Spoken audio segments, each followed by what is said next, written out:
Assalamualaikum warahmatullahi wabarakatuh. Sekarang kita ngomong karma. Ini syahadat yang ketiga dari Hinduisme. Kalian pasti sudah ngerti karma. Karma pala itu, karma itu perbuatan, pala itu buah atau hasil.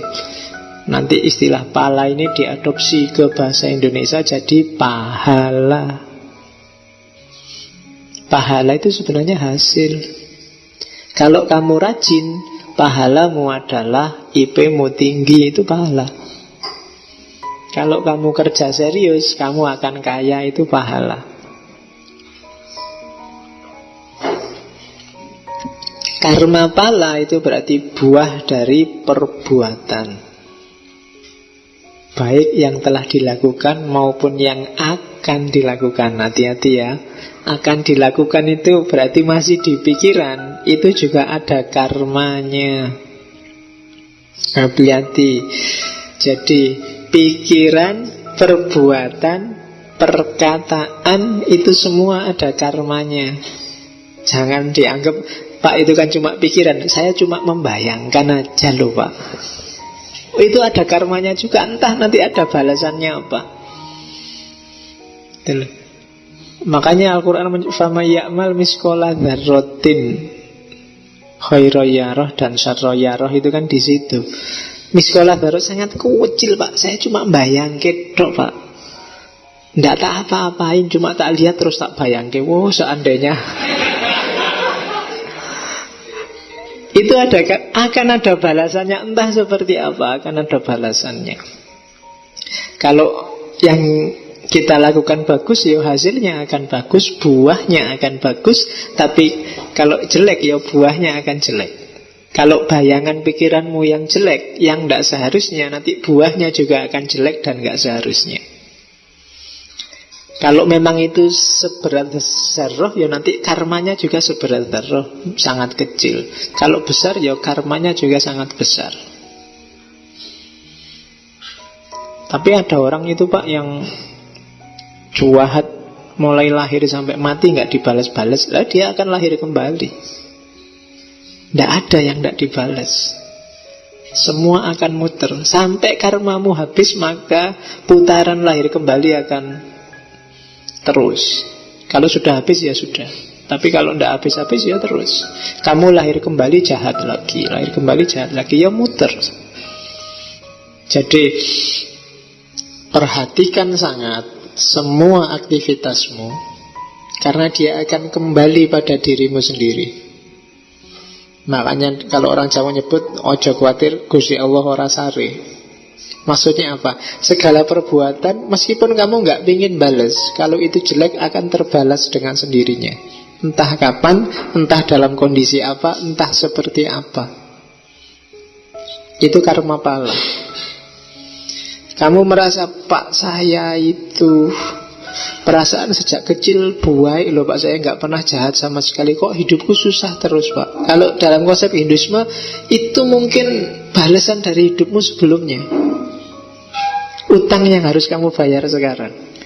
Kalau kamu sabar sekarang, berarti lunas utangmu, kamu bisa naik kelas. Tapi kalau enggak, ya kamu akan mengulang kelas yang sama. Makanya orang selalu nasihat paling dahsyat dan paling susah di jalan itu kan sabar. Sabar le, Gusti Allah ora sare. Itu mungkin tidak cuma berhubungan dengan hidupmu hari ini dan sekarang, tapi hidup dulu dan yang akan datang mungkin juga gitu. Harus diperhatikan. Kalau kamu jahat luar biasa, kamu bisa lahir kembali dengan jahat dan luar biasa. Dan akan terus begitu. Ya syukur-syukur kalau kemarin utangmu 100, di hidup sekarang dibayar 50, besok tinggal 50. Nah, tapi kalau sudah tinggal 50, besok jangan ditambahi lagi. Tapi selesaikan sisanya, jangan malah nambah, nanti balik 100 lagi. Nah itu karma. Kausalitas kalau dalam bahasa filsafat. Sebab akibat. Kalau kamu yang bikin sebab, terimalah akibatnya. Gitu. Makanya di bahasa Indonesia ada istilah tanggung jawab. Jawab itu kan belakangan. Apapun yang kamu lakukan harus berani menanggung jawabannya. Maksudnya apa? Menanggung akibatnya. Tanggung jawab itu kan nanggung akibat. Jangan mau enaknya saja, gitu kan? Akibatnya juga harus mau kamu tanggung. Nah, kalau di Hindu ada 3 jenis karma pala. Ada Sancita karma pala. Sancita karma pala itu seperti tak jelaskan tadi, balasan dari kehidupanmu sebelumnya. Ada Prarabdha karma pala, itu balasan kamu baik sekarang dan dibalas sekarang langsung. Kamu jujur sekarang dan kamu sukses sekarang. Itu Prarabdha. Dan yang ketiga, Kriyamana karma pala. Kamu baik sekarang tapi balasannya besok di kehidupan yang akan datang. Kamu jahat sekarang dan balasannya besok di kehidupan yang akan datang. Jadi hidup kita isinya itu. Oke, terus karma pala saya bilang tadi bolak-balik ada hubungannya dengan reinkarnasi. Kelahiran kembali. Ini nanti yang disebut samsara. Jasad kalau sudah mati hancur, tapi jiwa tidak. Jiwalah nanti yang akan menanggung semuanya. Itu reinkarnasi. Jiwalah nanti yang lahir kembali, masuk ke tubuh yang baru. Dan siklus ini terus sampai tadi puncaknya namanya moksa itu tadi. Kalau sudah moksa berarti jiwa sudah bebas dari keterikatan, sudah bebas dari utang-utang dunia, maka dia bisa bersatu dengan Brahman. Dan yang bisa kayak gini itu manusia. Bahkan dewa atau malaikat pun kalau pengen bersatu dengan Brahman, dia harus turun level. Makanya di cerita-cerita India itu kan banyak yang turun level. Dewa terus jadi manusia, terus naik lagi. Malaikat turun level jadi manusia. Kalau kayak film-film barat itu terus naik lagi. Itu reinkarnasi. Di Quran banyak ayat-ayat yang indikasinya reinkarnasi, cuma nggak perlu saya sebut, nanti rame mesti. Kamu cukup ngerti ini sebagai ideologi Hinduisme. Tapi ada namanya, kalau dunia psikologi modern, ada namanya past life regression. Ini teorinya psikologi. Salah satu cara untuk mengejar kenapa sih orang ini kok depresi, nggak ada sebab apa-apa. Kenapa sih kok orang ini tiba-tiba psikologinya kayak gini. Itu past life regression itu, kalau Freud psikoanalisis kan dibangkitkan bawah sadarnya. Ini tidak sekedar bawah sadar, tapi bawah sadar yang melupakan koleksi pengalaman di kehidupan yang dulu. Itu past life regression. Kamu cari dengan keyword itu, carilah di Google lah. Mungkin kalau kamu ingin tahu lebih jauh seperti apa. Syukur-syukur kamu bisa latihan. Jadi ada caranya. Mungkin kamu pernah ngalami semacam deja vu, kamu nggak pernah ke situ, tapi begitu ke situ, kayaknya kok pernah ke sini ya.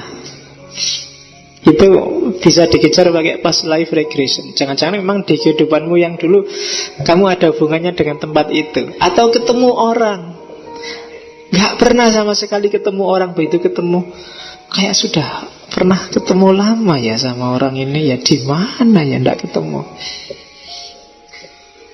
Itu bisa, namanya past life regression. Jadi ada hubungannya dengan kehidupanmu yang dulu. Makanya orang kadang-kadang watak itu terbangun kalau di teorinya Hinduisme sebelum di kehidupan sebelumnya. Orang yang di kehidupan sebelumnya panglima perang, itu pun di kelahirannya kembali jadi apapun dia susah meninggalkan watak aslinya. Oke, saya nggak perlu jelaskan panjang lebar. Yang penting mekanismenya seperti itu. Itulah reinkarnasi, kelahiran kembali. Jadi ya mungkin di antara yang ada di sini mungkin dulunya ada yang mantan panglima perang, apa mantan raja, apa mantan filosof, apa mantan apa, kan siapa sih ngerti? Ya, kalau kamu lihat di YouTube itu aktivitas past life regression itu orangnya agak dihipnotis biasanya, terus dia bisa memerankan dirinya sebagaimana kehidupannya di masa lalu. Kalau di masa lalu penyanyi, dia bisa nyanyi, tapi nyanyi gaya dulu. Ada sangat banyak sekarang buku-buku tentang reinkarnasi, ya silahkan kamu baca sendiri. Atau kapan-kapan kita ngomong filsafat ini secara agak khusus. Karena beberapa tokoh sufi di dunia Islam juga menyepakati reinkarnasi. Meskipun mungkin kamu jarang menjelajahi, termasuk Ibnu Arabi. Tapi ada beberapa yang lain yang arahnya menyepakati ini. Tapi kalau di Sunni memang tidak populer. Kalau di Sunni satu tubuh satu jiwa, dan nanti berakhir di surga dan neraka. Ya tidak apa-apa, itu kan percaya tidak percaya kan, akidahnya beda-beda. Oke, untuk malam hari ini saya cukupkan sekian dulu. Mohon maaf kalau ada yang kurang berkenan, mungkin 1-2 kekurangan apa, mohon dimaklumi. Kalau ada kekhilafan, kealpaan yang teman-teman ngerti benernya seperti apa, ya silahkan disampaikan. Kurang lebihnya mohon maaf. Wallahul muwaffiq, wallahu a'lam bissawab. Wassalamualaikum warahmatullahi wabarakatuh.